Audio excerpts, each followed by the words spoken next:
Les Manley in Search for the King.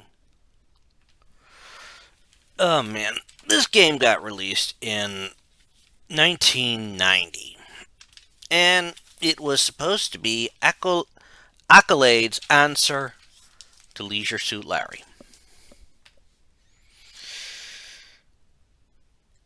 Now, what can I say? I mean, this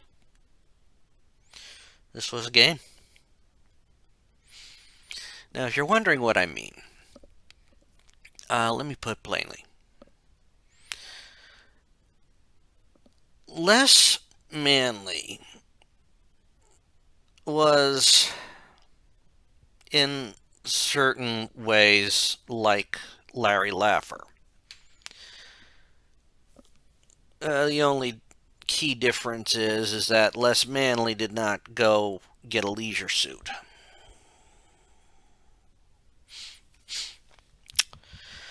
Les Manley works for a television company who, in an effort to increase ratings, they started a contest.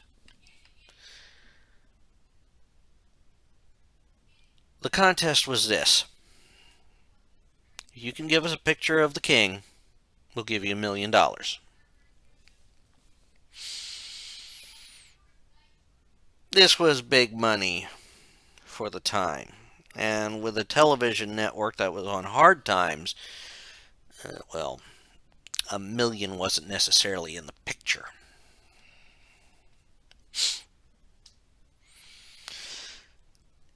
And it was also sort of played on the logic of running with the conspiracy that Elvis did not die, but he was in hiding or something like that, and people were seeing Elvis everywhere. This was a thing in the 80s and the 90s. And in some ways, it's still a thing. If you catch the right comic on Facebook, you will see Death trying, something like Death having to re-catch him again.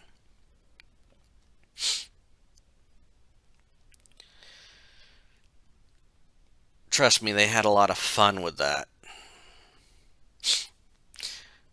Now, of course, how Les finds out about this is because as they are going to give the promotional gimmick to the head of the network, they can't get the tape to play. This is the 80s, so it's VCR tapes and that. So they basically call in the IT guy, the team, the company geek, and he finds the problem right away. It wasn't plugged in.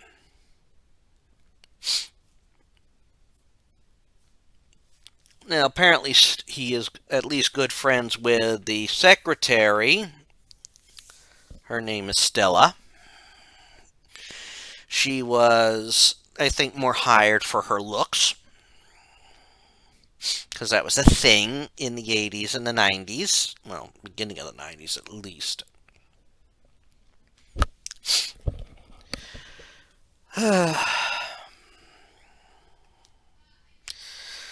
So, we basically, when Les sees it, he says, I bet I could do that in the afternoon, or during my lunch break. Of course, everybody calls him out, call him, shut up, you loser, and all that. And thus, you basically go in search of Elvis.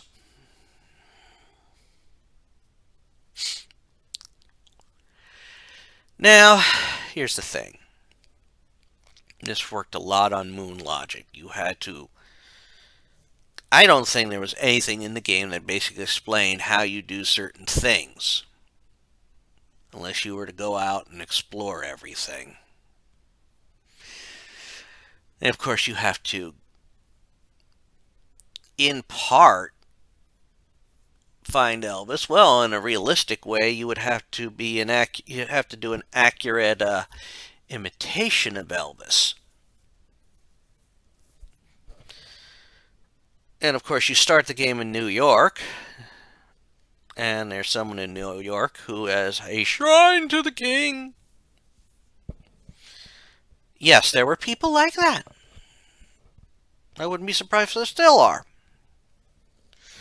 So, of course, you have to get, quote, a scarf from that person. You have to get some help. Luckily, the circus is in town, so all you have to do is get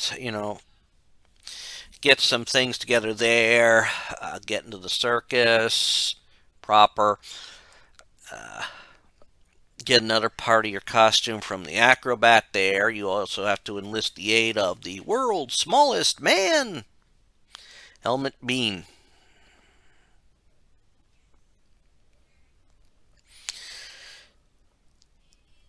And needless to say, once you get everything you need there, although it would probably be possible to screw something up, and yes, it's possible, you then have to move on to your next location, which ends up being, I think, Las Vegas. Now, during all this time, you are dealing with moon logic. Literally. Moon logic, or way past moon. We're going to Jupiter to make these connections, people. We're going to Jupiter. Screw the moon. Now, of course, you then head off once you get everything. You get a helmet, and you got to somehow get him sent to Las Vegas because, well, the way you're going to get to Las Vegas is not necessarily safe for him. It's not necessarily safe for you.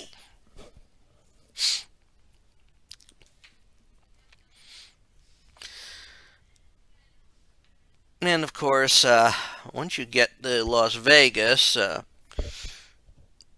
you should probably head out into the desert until you get to a phone and actually answer the phone. Why? Because this game will literally take the fourth wall, pick up less, swing less at the fourth wall, shattering the fourth wall, and then put him down so he can, fulfill the joke. They are aware they're in a game because Stella calls him on the phone. I'm not sure why she is in what apparently looks like a negligee during the quote work day. But yeah, she said she'd call you later. And they had to put her in there. That's blatant eye candy. And they acknowledge that. You then have to go to the nearby hotel, resort, whatever you want to call it, with a dry cleaner in it.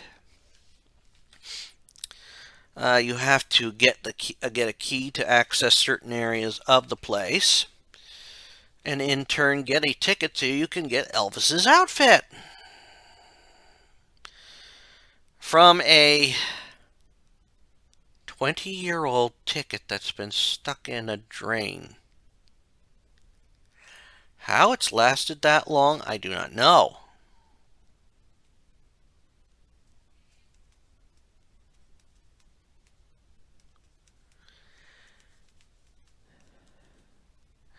And once you get everything you need there, and talk with the good-looking ladies that are there, there are two, but I'll get to that later. Make sure you have everything.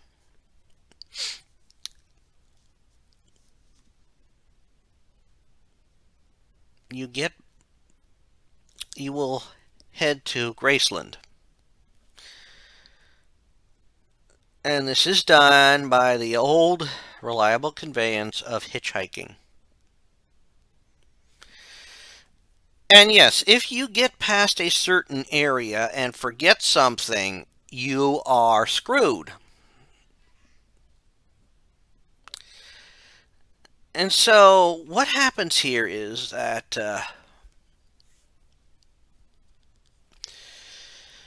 once you arrive in Graceland, you have to first get into your pseudo king costume.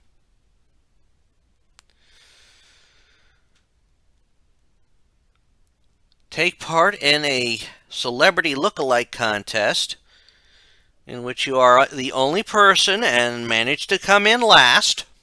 Not first, last. I'm still trying to figure that one out. I mean, we have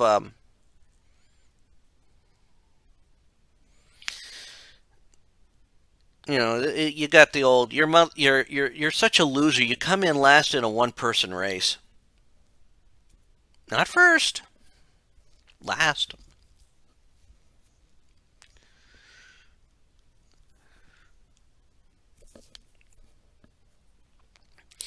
And so, of course, you gain access to Graceland.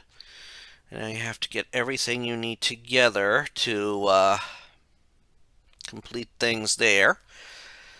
Getting a microphone, getting a guitar, and of course,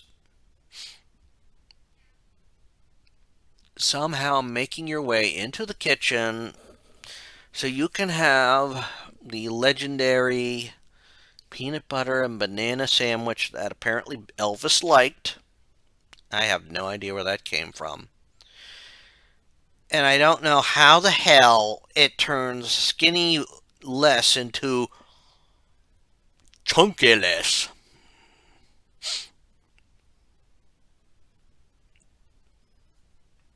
But when he then does the celebrity look-alike contest, he is apparently so convincing that fans all over stampede him into thinking he's Elvis. And he dies. And he goes to heaven. And he meets the king. And then he is brought back to life because apparently while he was in New York, he got a free resurrection card. God forbid.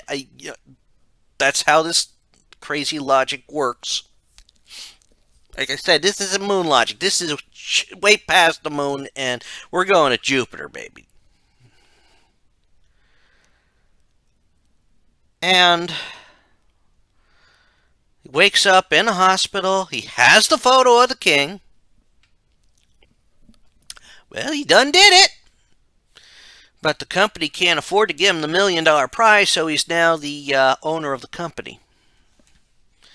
And then you go through and you have various, this is what happened to these characters after the game. Which sort of is a decent ending, I guess. But, I mean, these events played out automatically. I'm going to tell you one thing. When I first saw things for this game, I would have thought that that was actually part of the actual sequence you had to play out. Nope, it's all automatic. Well, son of a bitch. And so, here we are. I mean, that's it. The game is over. Now, I did want to try this for years. And I picked it up when it was on sale.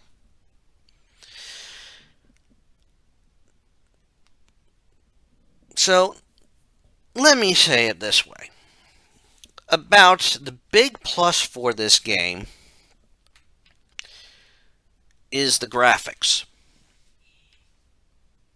I mean, they wanted it to be definitely adult oriented, but it still didn't necessarily have the full, frontal nudity. But what they got away with was when you have certain ladies and you have certain close-ups, you do get certain detail. There is a character in the game called Lola Libido,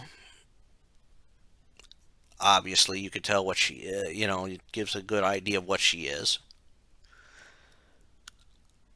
Um, I would say that they want her to be a quote borderline nymphomaniac. You run into her basically at poolside, and they show certain details, of course, with the swimsuit.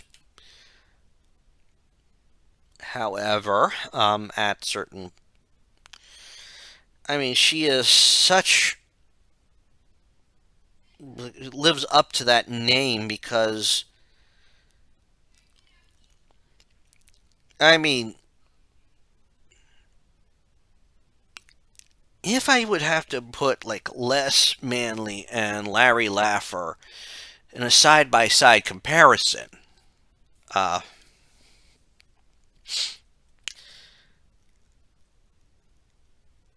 I'd honestly say this is actually one point where a woman would actually choose Larry, even before Larry speaks.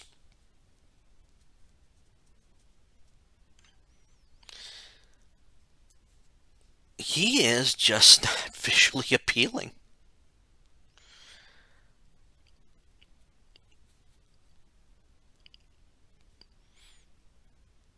And to think that they actually have a second game. And yes, I'm playing it. But the plus for the game was actually, for its time, it was actually very good for graphics. Uh, the music that they put in the game was, yeah, so. The plot, for the time, I'd say the plot was basic. I mean, even at that time, it was the death of Elvis was still relatively current history. I mean, this game came out in 1990, and Elvis passed away apparently in 1978. So yes, you're dealing with that time frame. So you still got the conspiracy would be good.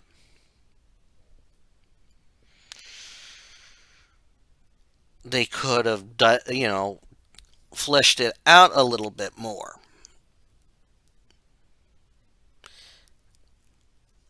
But the logic, how out there it is, how some of it plays out. I mean, I mean, Les is catapulted into the stratosphere by a strongman game where, they hit the hammer, ring the bell, and Les goes flying across to the three time zones, comes crashing down in Las Vegas with nary a scratch. And some of the conclusions, I mean, honestly, you must have had to talk to some people or something to figure it out. And I mean, I'm played with a walkthrough. But some things, I mean, you don't even have much in dialogue, I didn't see. And some of it is just insane.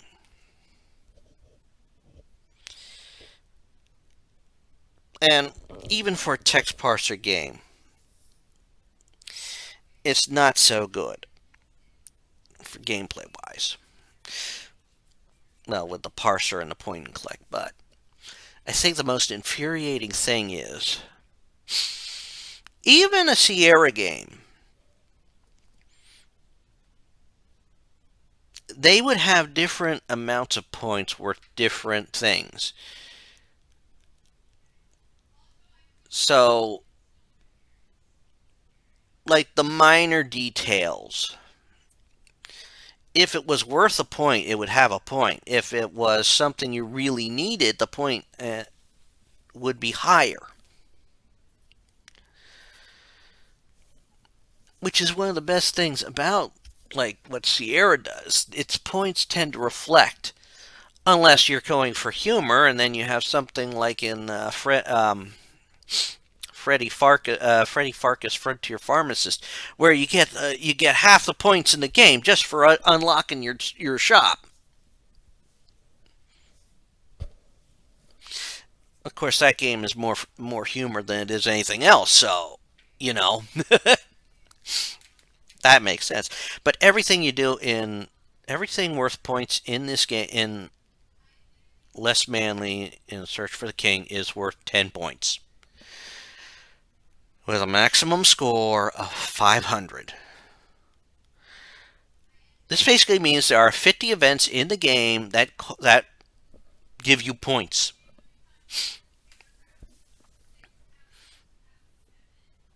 I mean, such one going out in the desert to answer the phone, 10 points, and some cheesecake.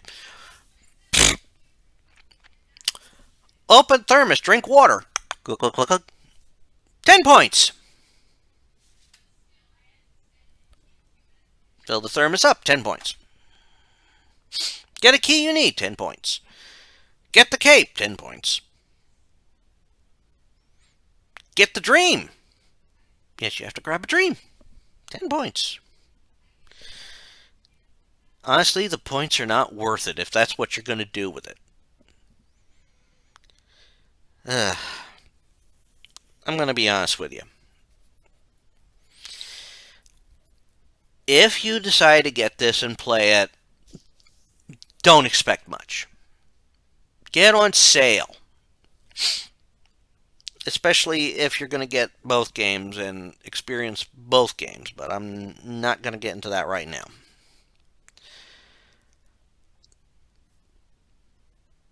This is going on long enough. And that's all I'm going to say on Less Manly and Search of the King. If you've listened to this to the end, thank you. And until I get another game done, there won't be another retrospective until I get another game done. And I honestly do hope that I get a different game done before I finish Less Manly Lost in LA. Because I really hope I do that. Because, this was just. Ugh. But that's all I'm going to say about Less Manly Lost in LA. Thank you for listening. If you still are, give this video a like and subscribe to the channel. And keep an eye out for whatever comes next. Bye.